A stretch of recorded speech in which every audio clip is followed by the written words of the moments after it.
কোনো ব্যক্তি জুমার সালাতের জন্য মসজিদে গেলে তার প্রতি কদমে ১ বছরের নফল সালাত ও সিয়ামের সমান নেকি হবে, এই মর্মে যে বর্ণিত হাদিসটির সত্যতা জানিয়ে বাধিত করবেন।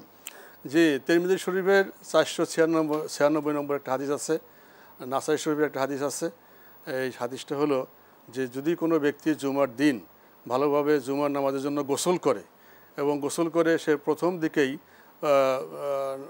মসজিদে চলে যায় এবং মসজিদে গিয়ে ইমামের কাছাকাছি বসে এবং ইমামের বক্তব্য মনোযোগ সহকারে শোনে এবং সেখানে কাউকে সে ডিঙ্গিয়ে যাবে না এবং তার বক্তব্য, ইমামের বক্তব্য গুরুত্ব সহকারে মনোযোগ দিয়ে সে শুনবে এবং যদি এই কাজটি সে করে তাহলে তার আসা যাওয়ার পথে প্রতি কদমে 1 বছরের নফল সওয়াব, নফল রোজা এবং নফল নামাজের সওয়াব সে পাবে।